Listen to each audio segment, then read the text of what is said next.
What's going on before the betting family? Hey, today we got a little bit different video today. So we'll be doing a reaction video to Millionaires versus Minimum Wage. Did you earn your money by Jubilee?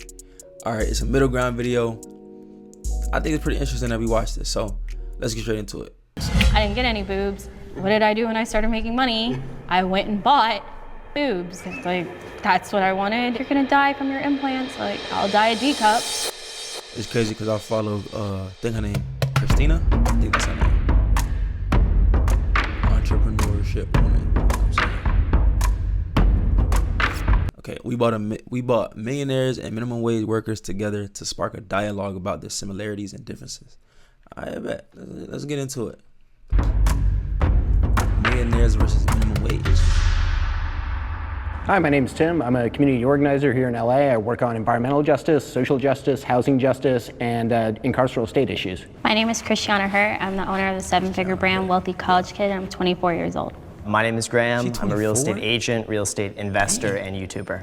My name is Beatrice. I am 21, and I am a Target worker. My name is Brett Knudsen.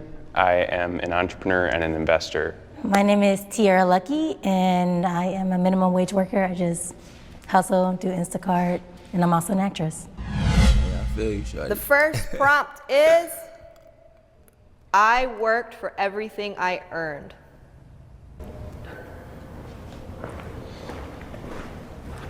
Y'all let me know down in the comments what y'all step So I up grew up on these with questions. two parents that were basically paycheck to paycheck, and none of them had any extra money. It was by seeing my parents struggle like that I really realized the value of money. So everything I had into my work. There were years, I would say 4 years, that I didn't have any friends. From 18 to 22, it was just me. And I was working from probably 8 a.m. until midnight, working as a real estate agent. I completely agree. I think that what a lot of people discount is all the sacrifices that are made. I didn't go to parties. I don't really honestly have like a ton of friends. And it's not like a sacrifice where I was like, I'm gonna have no friends, but you can only balance so many plates or you drop everything. And the plate that I chose to give up was a social life. Facts. I'm on the same type of time. There's a lot of no kind of labor parties. and communal effort that goes into getting all of us here that we don't get paid for, that other people don't get paid for. And the examples that you two gave are perfect, actually. You both earn your money by extracting value from capital transactions. You know, you are not building the house you're selling. You're not out there working like in a slave mine, pulling selenium out of the earth like some people on this planet are. And we have to re-understand what it means to earn money and how we all interact to do that. How would you address, based off extracting value, if you start a company from the ground and then you build it into a multi-million-dollar company?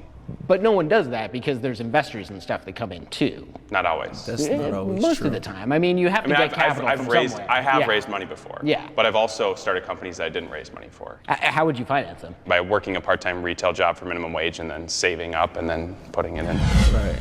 I have felt You don't judged always need for my... investors. Like, I feel like people come on here and they just be uneducated, bro, and it makes for the best argument. So it makes for the best content for sure. But people come on here uneducated, bro, and it be some good convos though, for sure. income level. Okay, yeah, I'm stepping forward for sure. Being judged for your income level, definitely. I think it's part of general society. We are always, especially as a black man in America, you are definitely judged based on how much people think you make from your first impression. 100%. Or not even first impression, any interaction. is judging each other. Having used SNAP points before, like standing in a grocery store, using the card that I've gotten from the government to pay for food and feeling the people behind me thinking that's something that you haven't earned or gotten. Has somebody ever asked you to use your Snap on them? I mean, I have. Generally, there's not that much to go around. It's the same mentality when it's $1 versus Snap. Somebody could still ask me to share. Well, you get it. Why can't you help me out? I didn't really understand what they I said didn't right step now. forward because me personally, I surround myself with people that just like, what's in my bank account just doesn't matter to the people that are around me. I do think a lot of judgment. To the people that's not around you. So the people what she said was, let's go back, let's listen to it one more time.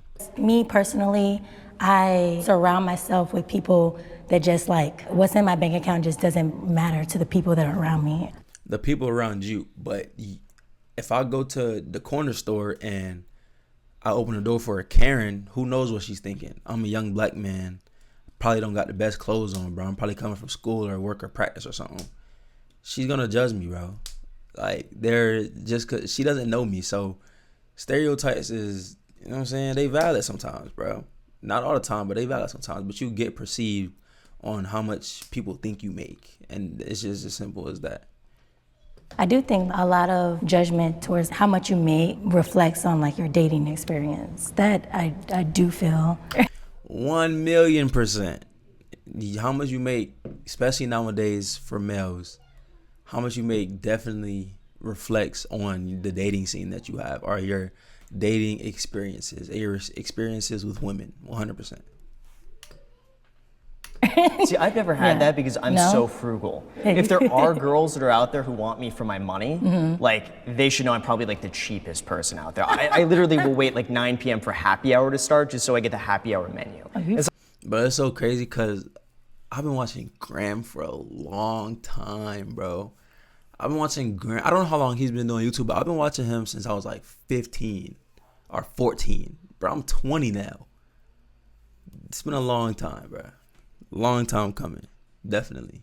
So I would be like the last person any sort of like gold digger would want. I find myself in situations with these boys that have no job, no nothing, and I end up taking on these charity cases of relationships. Oh, why don't you put him on or build him up? And it's like, you can't build. Yeah, it's not Build-A-Bear. I mean, you can. I mean, I've met guys I've dated that, you know, go on to have successful businesses from my input. And, you know, you want to date somebody equal or greater, but then you don't want to be materialistic about like, well, I only date people with money because I make money. Exactly.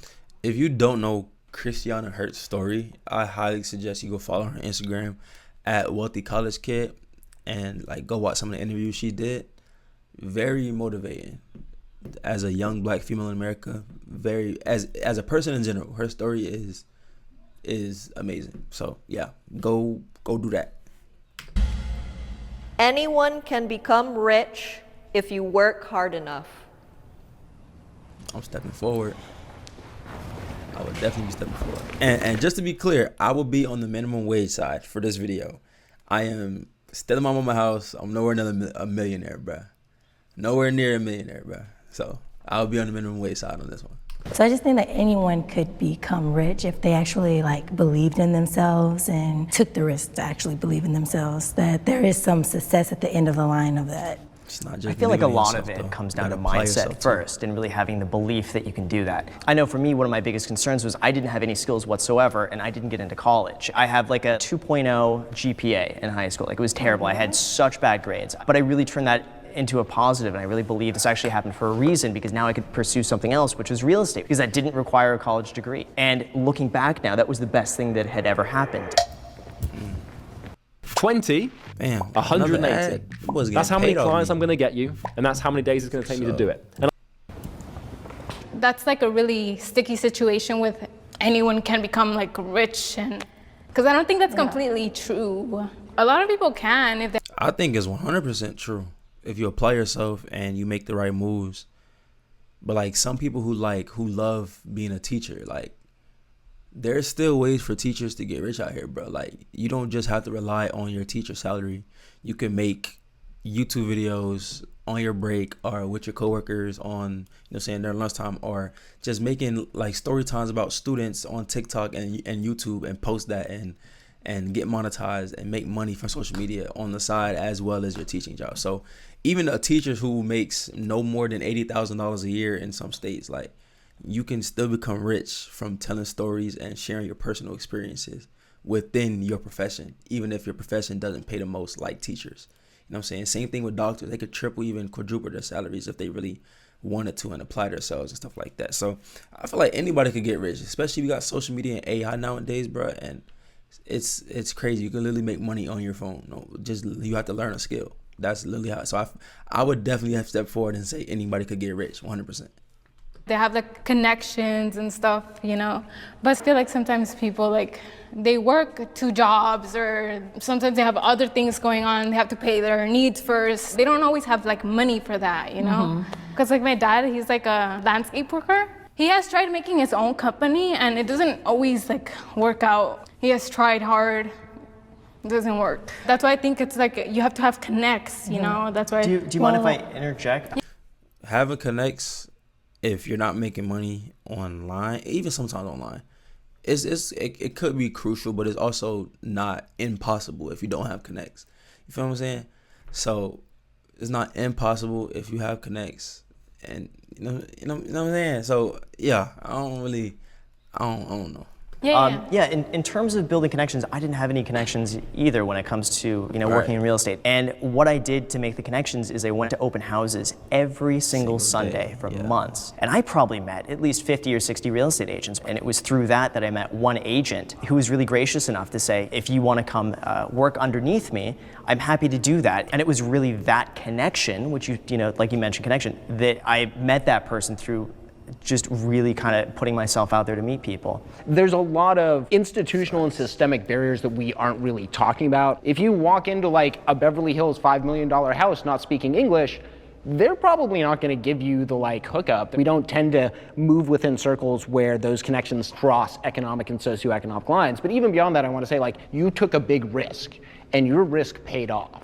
But what if your risk hadn't paid off? And that's for a lot of people who do try and start their own businesses, try and start their own YouTube channel. That risk doesn't pay off and there's no real safety net there. So we're not really getting an adequate side of people who have like taken that entrepreneurial risk and not been able to take it again. I'm almost worried it becomes a self-fulfilling prophecy though. If you go in it fearing, oh, what am I gonna fail? And that becomes your main focus, I think more people are less likely to take risks actually needed to succeed because they're more focused on not failing, if that makes sense. Yeah, I think your beliefs create the level of action you take, and the level of action you take determines your results, and it is cyclical.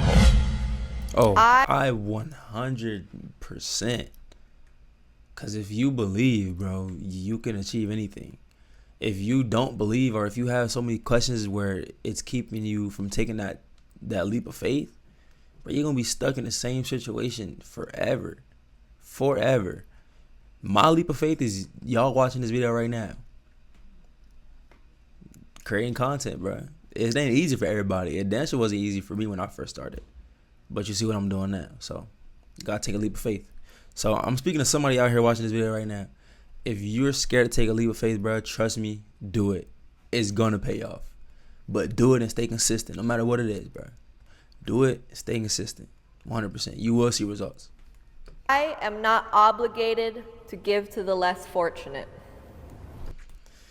Okay, I have something to say about this because many of you may or might not know I'm a Christian, right? I believe in God. You know what I'm saying? So one day after church, me and my two homeboys, we went to go not just feed the homeless, but give them supplies. Give them tents, shampoos, towels, rags, blankets, pillows, shoes, gloves, soap, face soap, all kind of stuff, bro. And that was probably the best feeling that you could have, seeing those homeless people smile, bro. So yes, you're not obligated to give back to the less fortunate, but me personally, I'm going to give back to the less fortunate and continue to give back to the less fortunate because it's not just for them. It's also for me. I feel good when I do it, and I feel good seeing smiles on other people's faces. So, yes. What was the question again? I am not obligated to give. Okay, so yes, I would step forward because I am not obligated to give to the less fortunate, of course. But then I will also be the one arguing for, saying you should if you're able to. You know what I mean? So that will be my stance on this, this question right here. Give to the less fortunate. I would step forward for sure. So the reason I stood up on this one is one of the missions in my organizing is getting away from this kind of notion that we have that charity or philanthropy is the way in which we solve social problems. At the same time, I still give people money when I have extra change in my pocket, so I don't want to seem like I'm totally opposed to it. I agree with that. I've given people money and not gotten it back. I've given people money and they've wasted it on drugs. Why did I even give you the money to begin with if you weren't going to use it to better yourself? Is it my job to make sure that you're not going hungry? No, we have plenty of organizations that will make sure that you're eating, make sure that you have a roof over your head. Yeah. It doesn't have to fall on my shoulders, per se. I feel feel like when you say, are you obligated to give to the unfortunate, it's always the mindset of like money. Well, guess what? I have no money currently to give.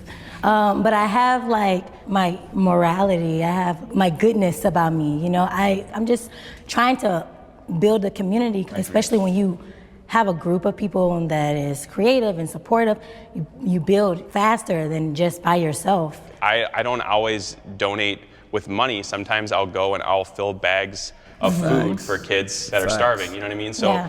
And I don't know what the homeless people would have did with money if we gave them money. We didn't give them any money. We spent a lot of money on stuff that they asked us for.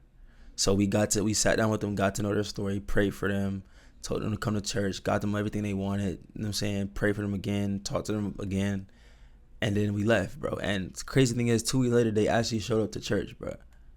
Like, the Holy Spirit is moving. But off that topic, though, yeah, bro, it doesn't always have to be money. Like, I don't think it's our responsibility to give money based off of what we think the person's going to do with it. Like, that's on them if they choose to use it wrongly. It's our responsibility just to be generous.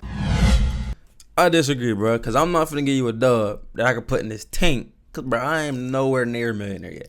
So $20 can go a long way for me. $20 can last me 2-3 days. You know what I mean?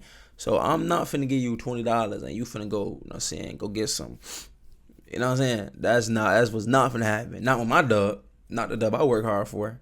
You feel what I'm saying? But somebody else dub, bro, go ahead, do what you want to do. If they give it to you, bro, nah. But me personally, unless I got a surplus where I could just give you a dub and really not care about it, bro, then I'll do that and not really care what you do with it. But that's the point that I'm at now, bro. I care what you do with my dub, fam, because I don't got too many dubs. You know what I'm saying? So, yeah. A dub is 20, by the way, for all my culture people. I am not afraid to spoil myself. Oh, I'm stepping forward. For sure. I want to buy your house. I can pay you cash for your house, no matter what condition it's in. I'm 100% stepping forward in this. 1,000%. I'm never afraid to spoil myself. I don't care if I got $100, bro. I'm going to take myself out on like a little date or something, or go get a haircut or something, or no homo, but go get my nails done or something like that. You know what I mean? You know what I'm saying? Just keep, or go get a massage or a facial or something like. You know what I'm saying? I like to spoil myself. I personally do spoil myself. I work hard to be able to go into a store and get something for myself. I bought a $4,000 hairless cat that I had genetically made. And when I was in high school, when I started making money, I went and got that cat. You know, when you're in middle school and everybody's hitting puberty and getting taller and boobs, and I didn't get any boobs. What did I do when I started making money? I went and bought boobs. Like, that's what I wanted. And, you know, there's the controversy of like, you're gonna die from your implants. Like, I'll die a D cup and I have no problem with it. That is absolutely crazy. So that is absolutely crazy. I rarely ever treat myself. I basically keep my spending at the same as when I was like, 19 or 21. No matter how much money I make, I spend the exact same amount. For instance, it sounds crazy, but when I was like 17, I wanted a Lamborghini. And there was nothing I wanted more. I want to be that guy, 18 years old and pull up with a Lambo. Like, that was my dream. But when I actually got the money to go and buy the car, all of a sudden I realized, like, wait a second, that's stupid. I'm not gonna get the car. I'm going to invest it in real estate instead. But then I'm gonna wait, and then I'm gonna get the Lamborghini. And then you save up even more, and then you realize, wait, the Lambo is still stupid. Let me go and, invest it. And even now, like, the chase and ambition of getting something is way more fun and enjoyable than actually getting that thing. I completely agree, bro. No cap. So on my vision board, bro, I got my first luxury watch, bro. And I made a few good trades, you know what I'm saying? Got me my first little Rolex, you know what I'm saying? I thought I wanted a Cartier Santos, but as soon as I got that watch, bro, I realized it was stupid. So yeah, and it was fun making the money to go get the thing that I wanted more than when I got the thing I wanted. You know what I'm saying? I haven't bought my first house, so I can't speak for any houses or cars or anything like that because I haven't made those kind of big purchases yet. I just got a watch, bro. Spoiled myself with a watch, bro. You know what I'm saying? Somebody commented on my video and said my watch, bro. Yes, I came from Invictus, bro. Yes, I came from Invictus, bro. Nah, I done upgraded on you. Stop commenting on my videos. But Yeah, bro. So I agree with him. The chase is definitely, I wouldn't say better, but it's definitely more fulfilling, kind of, sort of, than when you hit the goal, bro. You know what I'm saying? If you ever achieved anything of a certain magnitude, I think you understand where I'm coming from. I don't really spoil myself because I always buy my needs first. I usually wait till like my next check to see if I have extra money, and if I do, then I spoil myself. But if I don't, then I don't. I think it's interesting also that almost all of us have associated spoiling ourselves with spending money, and at the same time said spending that money is very unfulfilling. It's weird because even myself, like, I really just like having an F-off day and I just hang out and don't do anything and have any responsibilities, but I don't think about it as spoiling myself, even though that's my favorite time to spend. I wish I had more money. I'm stepping forward. Who don't wish they would have had more money, bro? Let's be honest. For me, I think it's always a comfort thing knowing that I have a little bit more saved up or invested. And I think it could just be a psychological thing that no matter how much. Graham, stop it. You definitely got 10 million plus. That you've been doing YouTube for years, bruh. And you've been doing real estate for years, bruh. And you teach finances, bruh. I'm trying to get like you, bruh. That's why I started this channel, bruh. I'm trying to teach finances too.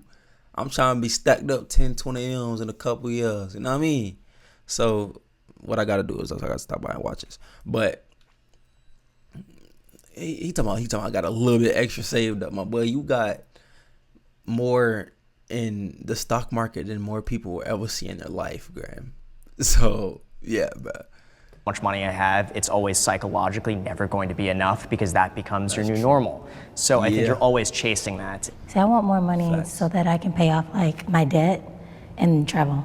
And like help some family members, and that's it. That's why I want money. I mean, I don't want to be like, oh, give me money, you know, but like I just want it for my needs, you know, or just for like a car because I need a car, you know, or just stuff my family needs, stuff my friends need. I think for me, if I'm honest with myself, it's getting further away from how broke I was because I'm scared of that ever happening again. Facts. There's no end because of that. 100%. So of course, everyone could always use more money. Like I've met billionaires who could definitely say that they would want more money, but more, I want to see a society in which the money that we have doesn't determine all of our possibilities. Because it seems like when we talk about solving problems, it comes back to money. My utopian vision is like a society where money really doesn't matter because we don't really need it to figure out value, but it makes a good translation for the time being. Those frugal tips. Oh yeah, no, I'll tell you all about credit cruncher and hack. Thanks so much for watching this episode of Middle Ground. Yeah, bro. So in this video, bro, we really watched like 6 different people, 3 who are millionaires, 3 who are not, obviously. And we got to see their different mindsets on different questions when it comes to finances and money and stuff like that. If this is your first time on my channel, make sure you like, comment, subscribe, to notifications on. I post a video, whether that's long form or short form, every single day. So you are always going to get content from me. And if you want to keep seeing my face, I will highly appreciate that. Check the links in my description to go get your money calendar and join the Before the Billion community. I love y'all. It's Before the Billion, and I'm gone.